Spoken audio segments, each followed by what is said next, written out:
All right, I will go ahead and get started. I think it's 5 o'clock. My name's Erin McDonough. I'm from the University of Cincinnati. I'm the current program director. And we are going to be talking about leadership training in emergency medicine residency programs. First, thanks to SAEM for allowing us to speak on this.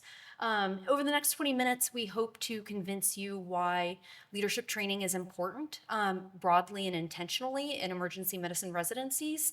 And we'll demonstrate a framework that hopefully maybe you can take points away back to your own institution if you find that they work for you. No disclosures. So we've heard all this from residents, right? You know, like I don't want to be a leader. I just want to take care of patients. I just want to take care of patients and go home to my family. And you know, like not everyone can be leaders. In a team, you actually need a leader and you need a well-functioning team.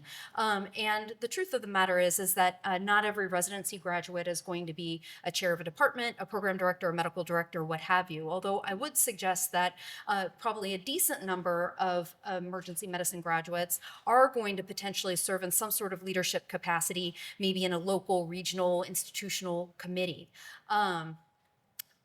And then on top of that, you have kind of what these two groups say, which dictate a lot of emergency medicine residency training. The ABEM model of clinical practice, if you look through this, leadership is a pretty common thread throughout all of the competencies, particularly systems-based practice, and then is specifically mentioned under professionalism as a leadership and management principles. And then with the ACGME, leadership's also a thread throughout both the program requirements and the milestones. And in particular, a lot of the aspirational level 5 milestones include some thread of leadership, particularly the practice-based learning milestones, interpersonal and communication skills milestones, and systems-based practice.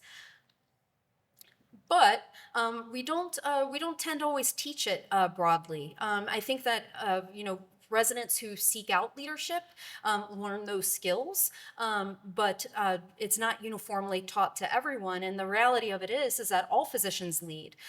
We all started leading in a clinical context, partway through residency training, running resuscitations, running a team in the ED. And interestingly, in the business world, people who demonstrate leadership skills, those are the people that are promoted and progress and then subsequently obtain greater leadership responsibility and skills. However, in medicine, people are promoted and progressed whether or not they have leadership training or not. And we generally aren't taught skills in how to lead a team, how to manage conflict, how to address a problem team member, or how to coach and direct others. This article specifically talks about the fact that in hospitals with strong leadership, strong physician leadership, those hospitals do better in every aspect. Better clinical outcomes, lower mortality, higher patient satisfaction scores, better financial results. And in addition to that, with effective leadership, physicians in those hospitals often have greater well-being, less burnout, greater career satisfaction, and such. And again, though, I would suggest that this doesn't necessarily apply to just people with leadership positions in a discrete position, but probably does apply more broadly. I mean, these are all examples that we see every day in the ED, right? I would suggest that people with stronger leadership skills may do some of these things better if they've been trained to do so. And this article here talks about this, and it actually says that all physicians should be taught two skill sets, one in interpersonal literacy and the other in systems literacy, and that all physicians need skills in interpersonal management, systems management, communication, and planning. And it references the COVID pandemic, which I think is a great example of a time in which physicians were all placed into positions of leadership, whether they sought it or not, running COVID units, trying to make decisions on resource utilization when resources were low, triaging high volumes of patients, and even serving as a public health representative. So I think that bottom line, I think leadership training is an essential skill for all emergency medicine physicians, whether they seek it out or not. So based on that, like that's really the why, right? I mean, leadership skills are really important to teach to our trainees. So the question is, how do we go about doing that? This is a systematic review. It was done in 2018, and it looked at the literature that's out there in the medical education literature about how leadership skills are taught, what the curricula look like, and to whom they're taught. They found that the majority of the literature at that time was really focused in the surgery and primary care realm. A lot of it was focused on residents, but some was more specific down to the level of a chief resident or an intern. And a lot of these curricula were mixed between just being an isolated sort of didactic to something being a little bit more robust and longitudinal. How were those curricula sort of deployed, and what educational modalities did they use? Well, the vast majority of them are using didactics and small groups, with smaller ones using things like simulation and role play or case-based learning or reflective writing. And most of them are occurring sort of small group classroom type thing. And then about half of them are using some sort of project-based structure to them as well. I think, with with our leadership skills, it's helpful to learn them over time, but it's also helpful to learn them with some sort of concrete, tangible thing that you're working on. And so a project-based approach can be pretty helpful. And then about half of them also involve some sort of mentoring or coaching component. What content was there within these curricula that were found in the systematic review? Most were focused on teamwork and different models of leadership. Some on these conflict resolution, and then fewer on some things that might be more specific, like running a meeting or time management. There's one published curricula for emergency medicine that was published in 2024 in JET-EM. This is from Emory. They have a 3-year curriculum, and over that time, they sort of have an introduction with workshops and small group exercises on introduction to leadership skills. Then in the second year, focus on different styles of leadership, and in the third year, sort of focusing on that transitions from residency to attending. At Cincinnati, we've been doing a leadership curriculum for about a decade now, and we, when it was first derived, sort of approached the problem of how to teach this, looking at 2 different buckets. What does everybody need to know? Like, what do we want every single resident graduating from our program to know about leadership, and what skills should they have? And then what about our residents that have a specific interest, either in operations or education or research or public health? How can we adapt this curriculum and make it more fine-tuned for them? In the bucket of like what everybody needs to know, the way that we carry this out is we have this as part of our grand rounds, quarterly sessions, about 2 hours within each session. So 8 hours of grand rounds a year. And we have this content where we deliver it with some of it being large group didactics, usually about 30 minutes of that 2 hours, and the rest of that time being small group cases. The curriculum, the committee that helps sort of decide these cases is comprised of both faculty as well as residents. So they help come up with these topics, and then faculty typically lead these sessions, although senior residents will also often serve as facilitators for these small groups. You can see we sort of focus on a lot of general ideas that are focused on team building or feedback, sort of receiving feedback in specific, advocacy. Finance is always a big one. As well as gender-based communication, age-based communication. In the bucket of like what to do with people that have specific areas of interest, what we have these things that are called academies. They have an education leadership academy, operations leadership academy, and a public health leadership academy.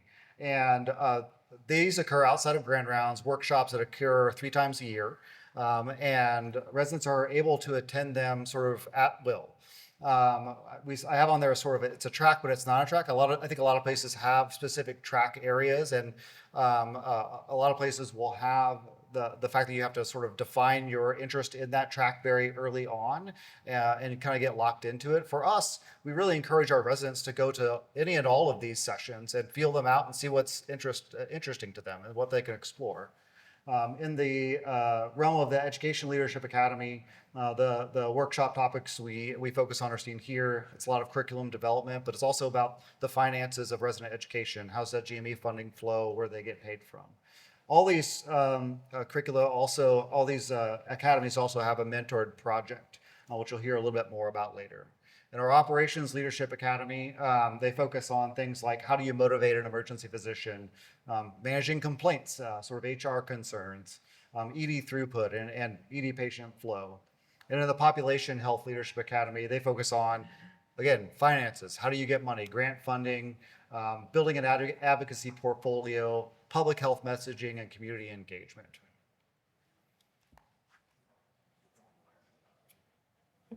So I'm kind of up here as an example of someone who went through the program and then very quickly out of residency was able to kind of apply some of these leadership techniques in the real world jobs that I kind of obtained after residency. And really, I think what the important thing was, where do you move that leadership out of the classroom into applied projects? And I think the mentored project was a big part of why I was able to leave residency and start doing things that I think good leaders do quickly, and not necessarily the content, right? Like I actually was part of the Education Leadership Academy mostly, and actually took a role in operations when I left residency, and was a quality director very quickly for the whole system, and learned that a lot of the same things that you need to be successful in the education space from a practical perspective, from a leadership standpoint, are the same in any kind of realm. So the mentored projects were really where I think I got to like practice this in a safe environment with someone kind of looking over your shoulder. And it wasn't so much about the content, which I think a lot of our mentorship and residencies about like this project, publishing this thing, come on to this thing with me that I've been working on for a while, come in mid project. These mentored projects were really something that you took from the ground up, and then spent time in the sessions themselves, but applied things you learned in the lecture and those small group sessions as well. And so when we think about mentoring, I think we think about it as all of these things. And I thought about the in-classroom sessions as like the training, setting goals, all the advice, but really the mentored projects really focused on this coaching and support. And so I don't know that there's a ton of time I would have otherwise gotten feedback on like, hey, the way you ran that meeting could have been better, right? I think not the content of the meeting, not what got done in the meeting, but literally like, did you send an agenda out? Like, how did you handle conflict in the meeting? Did you have the meeting before the meeting where you kind of got the people on board you needed to have on board? Did you do outs? Did you let everyone speak? Did you make everybody feel kind of included? And so I got to do that in residency. And so when I started as a junior faculty member, I think for those of you in the room who we've all been in meetings that are like, this could have been an email, or this is a pointless meeting, right? Or this meeting's poorly run, I'm not getting to talk. I think just being able to run those well gave me a leg up when it came to leadership. And, I was not seen as super junior in that space because I'd had this mentored project that allowed that support and coaching, feedback on, emails like, hey, that email you didn't include the right people, probably should have been run by somebody first. Those types of mentorship happened because of those things. And so I think the ability to take what you learn in those lectures, I think the small group sessions, no matter if you pick the right academy, like I was accidentally going to the wrong academy for a couple of years. I've now transitioned into the education space and I'm reapplying some of that stuff. But initially I was, I kind of went into the ops space as a new attending and was able to take the running a meeting that was taught in ELA was very relevant to the ops space, right? Ops people run meetings all the time, run them poorly, in my opinion, half the time, right? And so being able to run them well gave me a leg up for sure, even if the content hadn't been covered.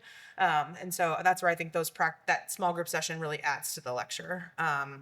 That you got for everybody. And then that mentored project really allowed for that practice in a safe space, and really that coaching. So open up to questions.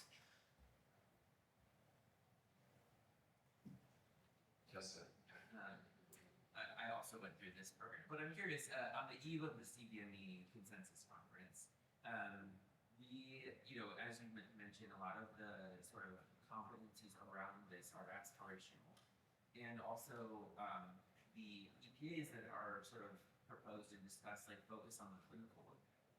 And so I'm curious, like, I think it's easy for us to assess trainees in these skills when they're placed in situations where we can often give them feedback, right? Chiefs, like resident assistant medical directors, like these sorts of leadership positions. But for residents who are like needing the competence of emergency medicine training, who aren't becoming necessarily like the most prominent leaders in your program. How are you assessing them? How are you giving them feedback? Is that important to you? That's a good question. I think a couple things come to mind. One would be there's a bit of like the boots on the ground leadership, the resuscitation leadership, how you set the tone in a pod if you're a supervising physician, how you interact with your learners in that realm. Obviously, like some of that mixes a little bit with how you are as an educator, but I think that there's a component of leadership that's part of that as well. And then the other one would be something that, those are probably behaviors that are found out through res meetings or res back meetings or other like spaces where there's sort of hierarchical interaction or giving back to the group of the residency. And those would be behaviors that could be individually sort of coached and challenged along.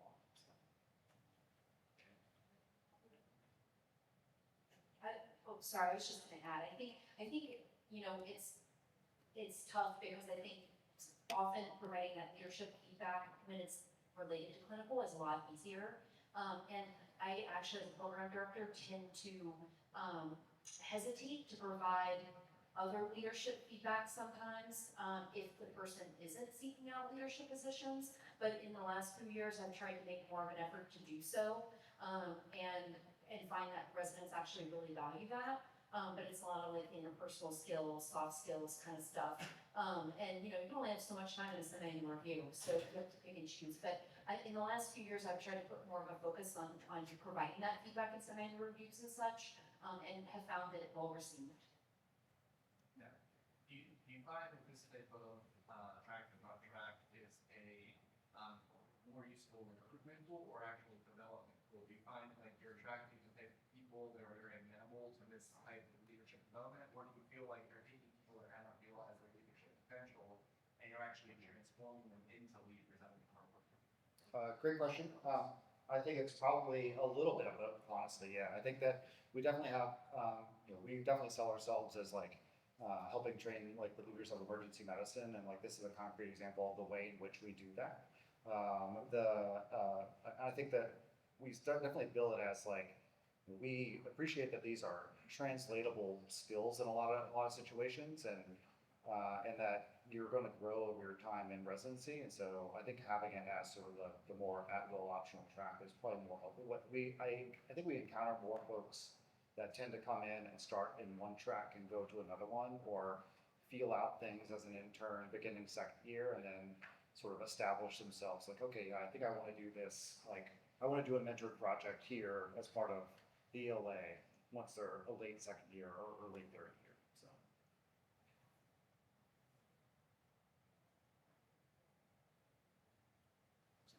Thank you all. Appreciate it.